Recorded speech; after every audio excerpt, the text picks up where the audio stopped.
Hello, my name is Matthew, and this is now the third or fourth video answering questions. I don't remember now, but I'm just gonna keep going because I don't know where we are. Oh my God! Look. Okay, I'm gonna read a book. This is from Soda Joke 348. I'm sorry to make a joke, but I gotta read this now. Congrats on more milestones. 10K right around the corner. Long time listener, first time caller. As a younger English graduate in a world of instant gratification, I've often looked back at my own life with some puzzlement as to how I developed such a passion for something so, well, comparatively dull. Of course, it is clear to me. Oh my God. Of course, it is clear to me now just how profound an impact books can have, but I often wonder at my own life what happened for me between the age of 15, reading Crime and Punishment in absolute agony for my literature class, and at 22, writing a semester. This isn't a Q&A question. This is a little personal bio. Um, uh, all this, I'm just skipping. All this wordiness, and I'm sorry, but all this wordiness leads to my question. Have you always been such a curious reader, or was there maybe a specific period of your life which you feel might have led to it? I know I have some story. Oh my God. Have always been such a curious reader. That's that question. I almost wanted to start the video again.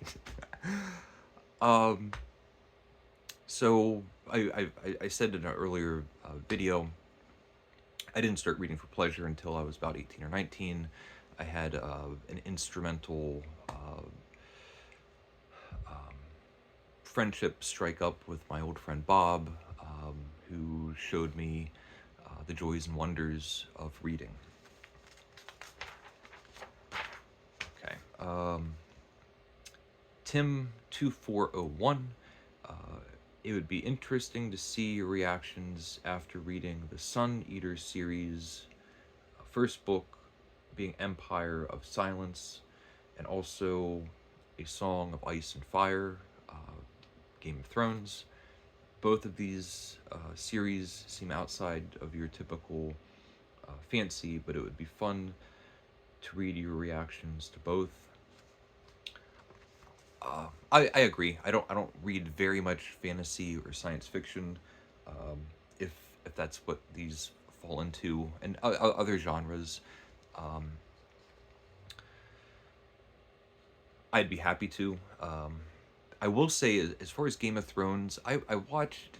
Everyone was talking about this show, and at some point, I started watching it, and I just didn't like it. I felt like it was dour and gloomy and serious, and I didn't watch hardly any of it. I saw half a show and just didn't want to watch it. Maybe the books are better. I don't know. This is from Rumham7275. Hey Matthew, can you tell us about any canonical works that you expect to read one day, but don't anticipate enjoying? I don't think so. I really don't have any interest in reading something that I don't think that I would like. I want to read things that are interesting to me. Things that might be difficult. The Tale of Genji comes to mind. I think as soon as I pull the trigger and make that commitment, because it's so long, I'm hoping to love it. But I wouldn't read it if I thought that I wouldn't find it interesting or enjoyable. What is your advice to newbies? Some of your favorite favorites for different genres, classics. I haven't read for years, and I'm just getting back into reading. So I'm looking for books that are fairly easy to get into. That's really difficult without any context.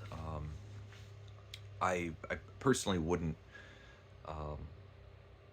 just blankly say, well, read The Great Gatsby and read Oliver Twist and read Tom Sawyer without knowing anything about the person. I really feel like someone that's interested in reading that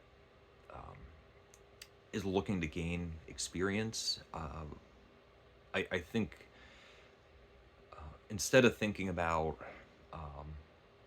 like the top 10 classics or 10 greatest books or ever written or anything like that, I, I I think a good start is to read what you're interested in, and also books that you're aware of, that you've heard of in conversation. So if you've been talking to friends or family and you're aware of a book that you know they've read, maybe you've talked about it,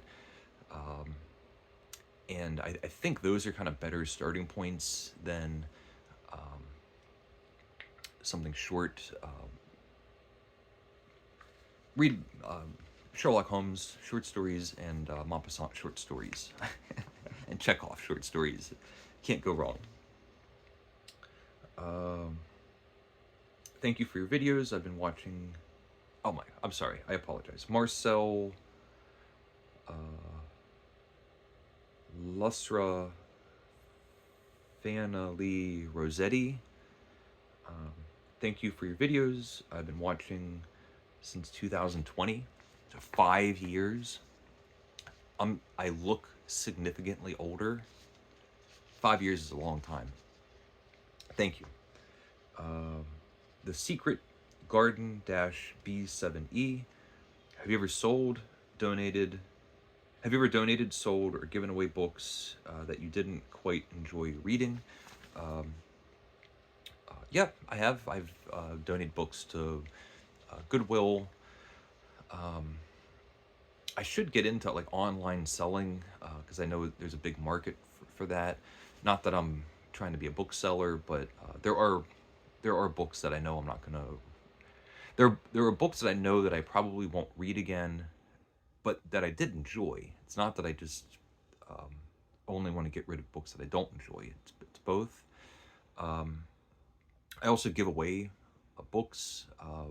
I think the correct way to lend books to people is to have no expectation to ever get the book back. If you lend someone a book, you should be okay with it being gone forever. If you get it back, happy surprise. But creating a little micro drama about getting your book back is just such a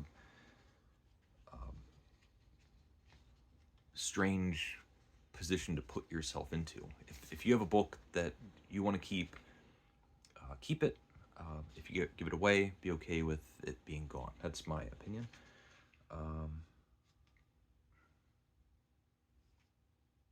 R.P. Marland, another kind of long question. Hi, Matthew. Congrats on, where are we? 9 minutes. Congrats on approaching quintuple figures. My question is about comics. In the past, you've made videos about classic superhero comics, which seems so different from what you sometimes call your dirty French books. All those 19th century novels by Flaubert, Maupassant, and company. My question is, have you ever tried any comics that are nearer to your preferred type of novels? It's difficult to recommend exact equivalents, but what about recent literary fiction style comics like those of Nick Damaso, Dan Clowes, Chris Ware, Of course, there are a lot of others, just throwing out some bigger names. I don't know any of those authors or writers or artists. Um, and I don't, maybe I should, but I don't um, keep track with um, the modern comic or graphic novel industry. Um, so thank you for a few recommendations. Hello, my question might be, what book or books have you read would you love to read again for the first time? I love rereading, but also that first read can be absolutely wonderful. I remember reading this comment a few days ago. Um, and, well, I have an answer. So, Sherlock Holmes and Maupassant short stories. I have um, like vivid, visceral memories of flying through Maupassant stories all through the night. Just couldn't go to bed. Finishing a story that was like spectacular, great ending, and then checking, going, well, the next one's only 10 pages. I can read that, and then reading it, and it's great, and then moving on to the next story is only another 15 pages. I can read that, and just being up all night. Same experience with Sherlock Holmes short stories, detective stories, with the added benefit of they're so fun, but the clear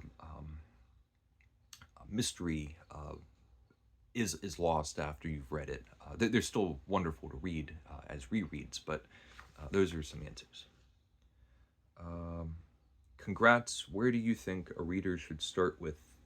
Oh, I'm sorry. This is from Gerard D'Amico, 1646. Um, Congrats. Where do you think a reader should start with William Gaddis? Carpenter's Gothic is often thrown out as a way into his works. Do you agree? I haven't read Carpenter's Gothic. Um, what do I have? I have Recognitions, I think, um, and something else. I don't know of anything that I would consider an easily approachable book to William Gaddis. Maybe Carpenter's Gothic. I'm not really sure. The next question is by Samuel Lash 3989. How do you suggest going about reading a work of fiction that comprises uh, several volumes but is meant to be taken in as a whole? In Search of Lost Time, Joseph and His Brothers, so Proust and Thomas Mann. Should one feel free to take breaks and read other stuff after each volume, or should one be more disciplined about one's reading and strive to read the work as a whole as it was intended? What's your take? Um, for the most part, I do think um, those really big books that are single volume novels, um, that an author says that I've been planning this thing this whole time, I think is almost always retroactive. Um, In Search of Lost Time is 6 or 7 volumes. Uh, I don't really consider it one novel. I do think it's a series of novels. It would be like saying that the Comedy Humane is really just one complete novel. It's a series of novels that kind of live in a world. Um, Most of the really big books from the 18th, 19th century, the reason that they were so long is actually because they were popular and they were serialized, and people kept reading it and the author kept adding to it. Um, that's why like 19 there's big 19th century novels typically will start off with whatever the premise is and then plateau with a series of adventures all the way till the 1000th page where everybody dies or gets married. Um, Joseph and His Brothers, that is interesting because that probably was a contained work. from the outset. Um, but as far as reading it as your sole primary book or reading other things, um, I don't think discipline is that's not my take on it. I like to have a few things going at the same time. Um, it's the author's job to make me want to read their book, and if I'm cheating on them with something else, that's on them. Um, User dash QT5JV1YU3B. I'm just glad you found something to do with your time after all of your success with REM. I don't know what that means. REM is a rock band. Maybe I look like one of the members, and it's a joke. I can take a joke. Hades, Tella, Orma, Zabel, 3461. I listen to you from Buenos Aires. Thanks, Matthew. Hello from the States. Me Heard 9. Enjoy listening to your thoughts about books, mate. Looking forward to many more videos. Cheers. Cheers to you. Thank you. Chris Beveridge. Chris, the famous Mr. Beveridge, makes an appearance. To such a life, that of a cabbage is paradise. Much reading is sloth. And I have to say, Mr. Beveridge, you've gotten significantly less clever. I really miss the days when you were funny. Eternal Reading, to another 900 mate. Thank you. I appreciate that. And what a wonderful way to end this series of videos. This is from AKA JKYT, and they say one of the best channels on YouTube. Thank you. I truly appreciate that. I don't know how many videos I've made, 3 or 4, something like that. If you're watching now, thank you. I really appreciate you spending time with me on this Sunday morning and listening to my thoughts. I really do have a sense of gratitude, and thank you. Hope you're doing well. I hope you have a good Thanksgiving if you celebrate. Thank you for watching. Please leave a comment if you would like. Thank you, and take care.